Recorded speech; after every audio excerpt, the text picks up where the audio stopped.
লালমোহন বাবু থাকলে লিখতেন, তার নতুন উপন্যাসের একটা নাম দিতেন বীরভূমের বিভীষিকা।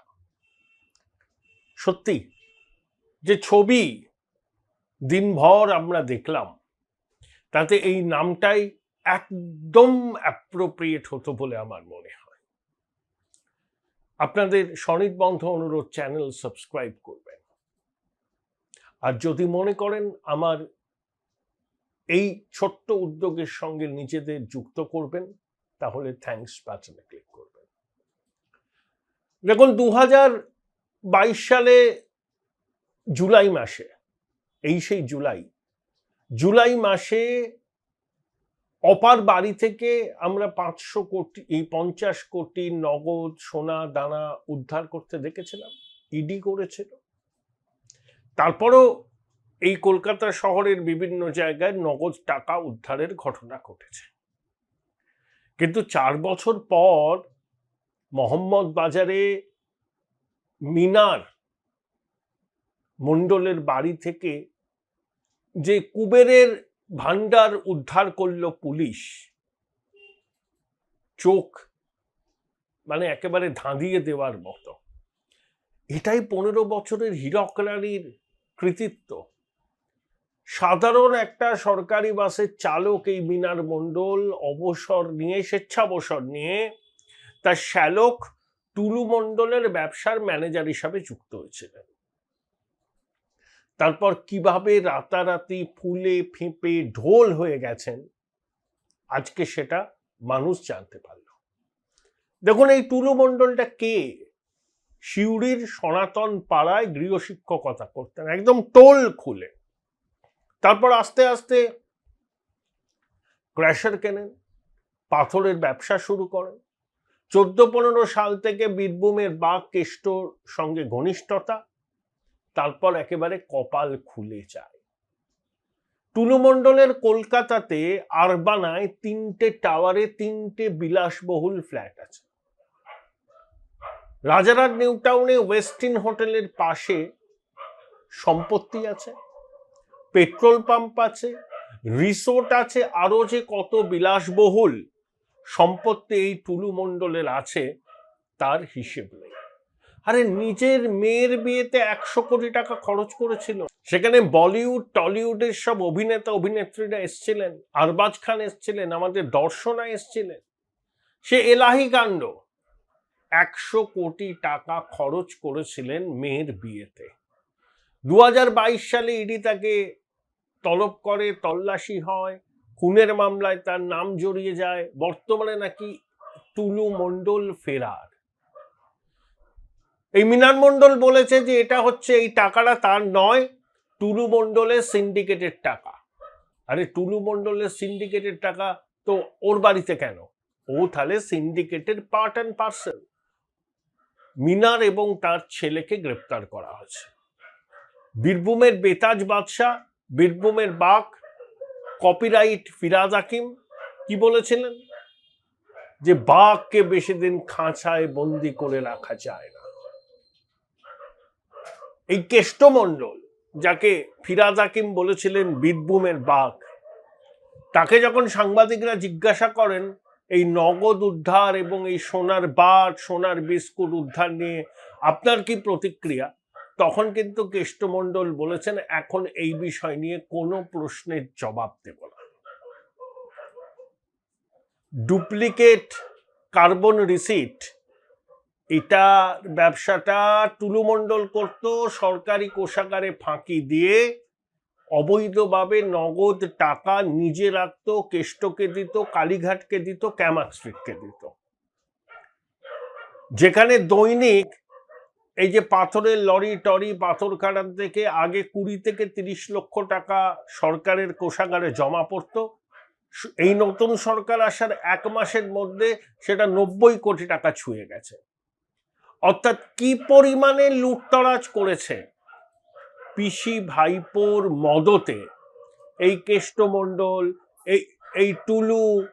এবার আপনারা সবাই বুঝতে পারছেন, মানে ডাকাতির সাম্রাজ্য। মুড়ির টিনে করে বীরভূম থেকে গরু পাচারের, পাথর পাচারের টাকা আসতো কালীঘাট ক্যামাক স্ট্রিটে, পুলিশ এসকর্ট করে নিয়ে আসতো সেই টাকা। কেষ্ট তো তিয়ারের মাটিতে 2 বছর গড়াগড়ি খেয়েছে, কিন্তু তাও টুলু মণ্ডলের ব্যবসা কিন্তু বন্ধ হয়নি, উল্টে ফুলে পেঁপে উঠেছে। তাহলে টুলু মণ্ডল তখন কার আশীর্বাদ, তার আশীর্বাদের হাত তার মাথার উপর ছিল? কাজল শেখের নাকি অন্য কারো?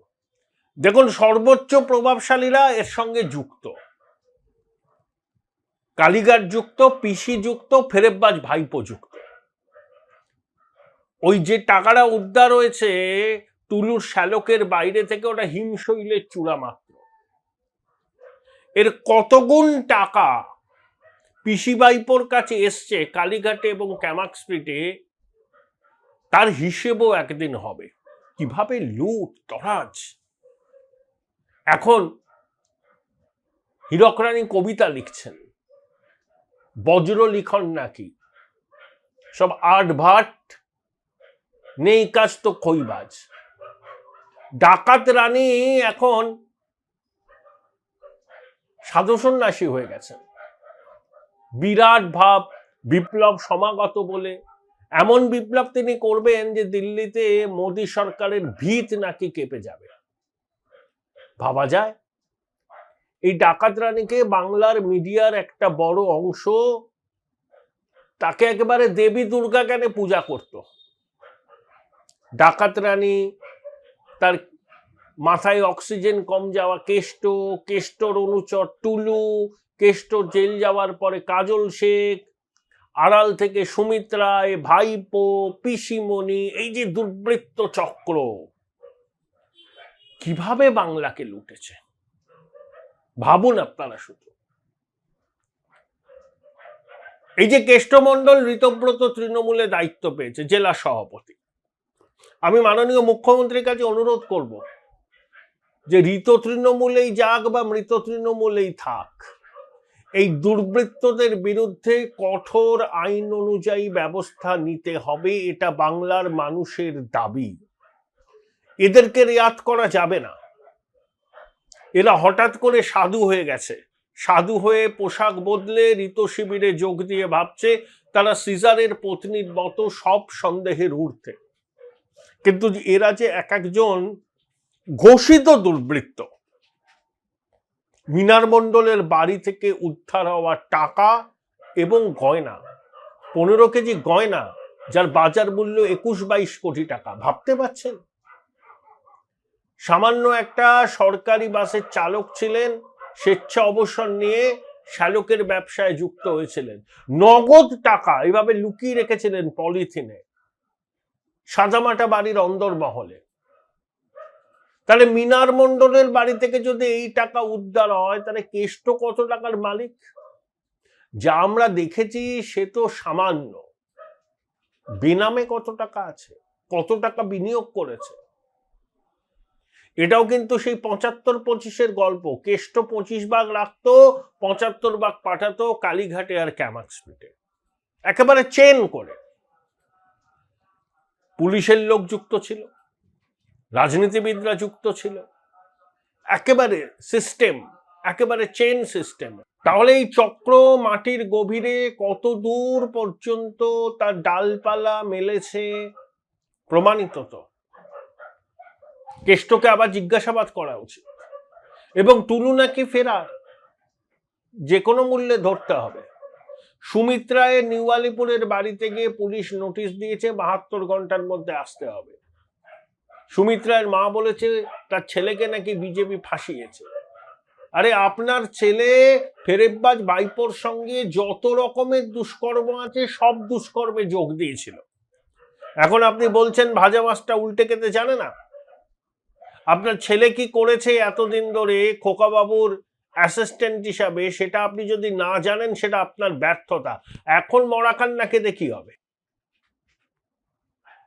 সুমিত রায় একটা দুর্বৃত্ত, দুর্বৃত্ত খোকার দুর্বৃত্ত সহকারী।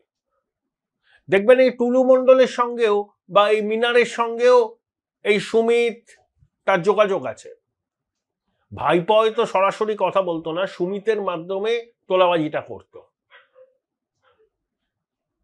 এই বিধানসভা নির্বাচনের কয়েক মাস আগে রাজারহাটে একটা গাড়ি থেকে 5 কোটি টাকা ধরেছিল পুলিশ। সেই গাড়িটা বীরভূমের রেজিস্ট্রেশন, গাড়িতে যারা ছিলেন তারাও বীরভূমের লোক। নিউ টাউনে এই টাকাটা নিয়ে যাওয়া হচ্ছিল কার কাছে? ওই টুলু মণ্ডলের টাকা। এবার এটাকে গ্রেপ্তার করতে হবে, তার কারণও পালিয়ে পালিয়ে বেড়াচ্ছে। কোথায় পালিয়ে পালিয়ে বেড়াবে? মুখ্যমন্ত্রী অভিনন্দন জানিয়েছেন বীরভূমের পুলিশকে যে একটা টিপ থেকে তারা এই র্যাকেটটা ফাঁস করে। এটা র্যাকেটই বললাম। এই মিনার মণ্ডলকে জিজ্ঞাসাবাদ করলে এরকম আরো অনেক টুলু মণ্ডলের সহকারীদের খোঁজ মিলবে যাদের কাছে এই বেআইনি মজুদ টাকা আছে, কয়েকশো কোটি টাকা আছে। খুঁজে বার করুক। আমার আপনার করের টাকা, সরকারি সম্পত্তির টাকা, সরকারের প্রাপ্য কর থেকে বঞ্চিত করে নিজেরা আখের গচিয়েছে, লুটে পুটে খেয়েছে রাজ্যটাকে। তাদের কাছ থেকে যা আছে সব বাজেয়াপ্ত করে আবার সরকারি কোষাগারে সেই টাকা জমা দিতে হবে। এটা দাবি, এটা দাবি। এতদিন ধরে আমরা যেটা বলছিলাম এবার কিন্তু সেটা পরিষ্কার হয়ে যাচ্ছে। কেষ্ট টু ক্যামাক স্ট্রিট, মাঝে একটা স্টপ ওভার কালীঘাট, তারপরে ক্যামাক স্ট্রিট। 25 কেষ্ট, 75 হচ্ছে পিসি ভাইপো, পিরিয়ড। দোলা সেন তো বলেই ছিলেন, আরে 25 রেখো, 75 দিয়ে দাও। এই যে রুলটা সেট করে দিয়েছিল না তোলামূল, সবাই তোলো সবাই তোলো, নিজে রাখো 25%, বাকি টাকা প্রণামীর টাকা যেখানে দেওয়ার সেখানে দিয়ে দাও। যে যত বেশি মাল পিসি ভাইপোকে দিতে পারবে, তোলামূলের অন্দরে তার কদর তত বেশি, তার নিরাপত্তার জন্য তত বেশি নিরাপত্তা রক্ষী, তার 7 ফুট মা। পিসি গান্ধারীর মতো ভাইপো তো আছেই, আর এরকম সাঙ্গপাঙ্গ আছে। কেষ্ট যখন বলে পুলিশকে বোম মার, পুলিশের গাড়ি জ্বালিয়ে দে, তখন হীরক রানী সার্টিফাই করেন কেষ্টকে, ওর মাথায় অক্সিজেন কম যায়। কত বড় দুর্বৃত্ত দেখেছেন কালীঘাটের এই পরিবারটা, চোর কোথাকার। দুর্বৃত্ত না হলে এরকম দুর্বৃত্তদের সঙ্গ পেয়ে আনন্দিত বোধ করে, তাদের নিরাপত্তা দেয়। ট্রানজাকশনাল, দাও দাও। বাবুর জন্য 28 পুরুষের সম্পত্তি করে যেতে হবে, আমি তো আছি ছাতার মতো, পুলিশ আমার সঙ্গে, ব্যাস। পিসিমনির এই অভয় বাণী পেয়ে ভাইপো বলল, বাহ, এ তো মধুবান্ডকে আমাকে লুট করতেই হবে। মাঝখানে রাখলো সুমিত রায়কে, নিজে রক্তকরবীর রাজার মতো পিছনে।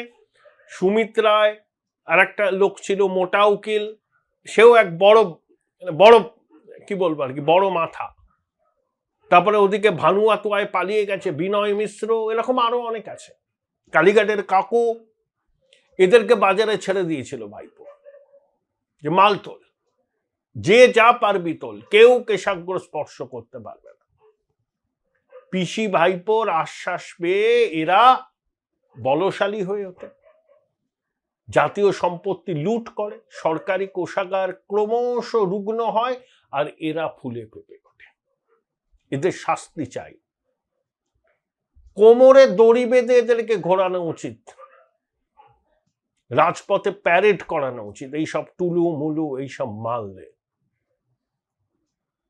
আর ভাইপো দুর্বৃত্ত শিরোমণি, এখনো ফটর ফটর ফটর ফটর। অবাক হয়ে যায় সংসদে নির্বিতর্কে বলতে উঠে কত রকমই না আস্ফালন করে। আরে নিজেরা কি করেছে সেখানে? পিসি আর ভাইপো মিলে শিক্ষা ব্যবস্থার মামাসি করে দিয়েছে। এসএসসি নিয়ে যে 17 রকম দুর্নীতি হয়েছে তার অভিঘাত এখনো সামলাতে হচ্ছে বাংলার ছেলে মেয়েদের, বাংলার মানুষকে। লজ্জা নেই, শরম নেই। আমি শুভেন্দুবাবুকে বলবো, গ্রেপ্তার করুন এই চিটিংবাজটাকে। আশা করি আদালত গ্রাহ্য প্রমাণ আপনাদের জোগাড় করা হয়ে গেছে, মালাটা আপনারা গেঁথে নিয়েছেন, এবার ভাইপোটাকে তুলুন। দুর্বৃত্ত শিরোমণি এই ভাইপো। সমস্ত অপকীর্তির নায়ক এবং পান্ডা হচ্ছে ও। আর নীরবে সমর্থন জুগিয়েছে কালীঘাটের হীরক রানী। উনি নাকি সৎ, ঘন্টা, চোরের রানী, ডাকাত রানী। বাংলার মানুষ বুঝেছে, বাংলার মানুষের কাছে আরো সবকিছু প্রকাশ্যে আসবে। এই মিনার মণ্ডলকে জেরা করতে পারলে দেখবেন চমক লাগানোর মতো তথ্য আমাদের সামনে আসবে। বাংলার মানুষ কখনো ভেবেছে প্রাক্তন শিক্ষামন্ত্রী বান্ধবীর বাড়ি থেকে 50 কোটি, এই মিনার মণ্ডল নামে একটা সাধারণ বাস চালক ছিল, তার বাড়ি থেকে 50 কোটি? টাকা পয়সা খোলাম খুশি। তাহলে কত টাকা লুট করেছে 15 বছরে? 1 লক্ষ কোটি টাকার বেশি লুট করেছে তোলামোলার কোম্পানি। কঠোর শাস্তি চাই। এদের জন্য বিন্দু মাত্র সহানুভূতি অনুশোচনা করবেন না। এরা একেবারে ঘোষিত দুর্বৃত্ত। বাংলার মানুষকে একেবারে পথে বসিয়ে এরা নিজেরা মাল কামিয়েছে। আরো অনেক অপকীর্তির নায়ক নায়িকা হচ্ছে এই ভাইপো আর পিসি। এদের শাস্তি চাই, এটাই বাংলার মানুষ চান। যে কোনো শুভবুদ্ধি সম্পন্ন মানুষ চায় এই দুর্বৃত্তদের বিচারের আওতায় আনা হোক। এদের প্রতি ক্ষমাশীল মনোভাব দেখাবেন না, নরম অবস্থান নেবেন না, তাহলে বাংলার মানুষ আপনাদের ক্ষমা করবে না। শুভেন্দুবাবু যে প্রতিশ্রুতি দিয়েছেন সেই প্রতিশ্রুতি উনি রাখবেন। কেষ্টমণ্ডল ঋত তৃণমূলে যোগ দিলেও টুলুর শালকের বাড়ি থেকে 50 কোটি টাকা উদ্ধার হয়। পিঠ বাঁচাতে যারা ঋত শিবিরে ভিড়েছেন তাদের কাছে কিন্তু এটা অশনি সংকেত। বাংলা একটা প্রবাদ আছে না, পাপ বাপকে ছাড়ে না। যতই আপনারা পোশাক বদলে ভালো তৃণমূল হয়ে ঋতর সাথে ভিড়ুন না কেন, যে পাপ আপনারা করেছেন তার প্রায়শ্চিত্ত আপনাদের করতেই হবে। ভাই ভাই, এটা মডেল না খাতা। আর কত ফটোগ্রাফি করবি? চুপ কর, সামনে মাধ্যমিক, নোট জোগাড় করে পড়তে হবে। কবে পড়বি ভাই? গ্যালারি তো নোটের লাইব্রেরি আর স্টোরেজে পিডিএফ এর ছড়াছড়ি। ধুর, কোনটা পড়বো কোনটা ছাড়বো কিছুই তো বুঝতে পারছি না। আরে তাহলে মৌলিক লাইব্রেরির বই পড়। ওদের সম্রাট এক্সক্লুসিভ সাজেশন বইগুলোতে পাবি সমস্ত গুরুত্বপূর্ণ এমসিকিউ, এসএকিউ ও বড় প্রশ্ন একেবারে উত্তর সহ। কমন পাবো তো? টপারদের জিজ্ঞেস কর। সম্রাট এক্সক্লুসিভ সাজেশন মাধ্যমিক, ভালো রেজাল্টের পাসওয়ার্ড। উচ্চ মাধ্যমিকের পর উজ্জ্বল ভবিষ্যৎ গড়তে NCHMCT পর্যটন দপ্তর, ভারত সরকারের hospitality and hotel management, Paschimbanga সরকারের মাকাউটের BBA BCA, fashion design, aviation tourism, culinary arts পড়ো SBI HM কলেজে। স্টুডেন্ট ক্রেডিট কার্ড ও ব্যাংক লোন পাবে SBI HM এ পড়লে। কোর্সের শেষে SBI HM দেশ ও বিদেশে চাকরির ব্যবস্থা করে থাকে। SBI HM হলো পশ্চিমবঙ্গের সেরা ম্যানেজমেন্ট কলেজ। SBIHM.com। বোলপুর শহরের কোলাহল থেকে মাত্র 20 মিনিট দূরেই রয়েছে সুন্দর রিসর্ট, যেখানে পেয়ে যাবে স্পেশিয়াস আর এস্থেটিক্যালি ডিজাইন রুম। তোমরা যারা গ্রুপে যাও তাদের জন্য আছে কমফোর্টেবল গ্রুপ স্টে অপশন, আর কাপলদের জন্য রয়েছে লাক্সারিয়াস সুইট রুম, তার উপর আবার ফ্ল্যাট 10% অফ। এখানে প্রকৃতির মাঝে তোমরা পেয়ে যাবে একটা সুন্দর সুইমিং পুল, ছোটদের জন্য প্লে এরিয়া আর একটা এস্থেটিক সেলফি কর্নার। প্রপার্টিটা পুরোটাই পেট ফ্রেন্ডলি, আর এখানে আছে অনেক কিউট ছোট ছোট র্যাবিটস। সকালের ব্রেকফাস্ট থেকে ডিনার পর্যন্ত পেয়ে যাবে একদম হোমলি কমফর্ট ফুড, যা এক কথায় অসাধারণ। বেঙ্গলি কুইজাইনের সাথে সাথে পেয়ে যাবে চাইনিজ আর নর্থ ইন্ডিয়ান অপশন। বিকেলে বনফায়ারের আলো, বন্ধুদের সাথে আড্ডা আর খোলা আকাশের নিচে গ্রাম বাংলার হাওয়া, পুরোটাই এক অপরূপ অনুভব। তাহলে বলো তোমরা কবে প্ল্যান করছো এই পিসফুল এসকেপটা? And don't forget to follow Miss Cupcake for more such travel updates.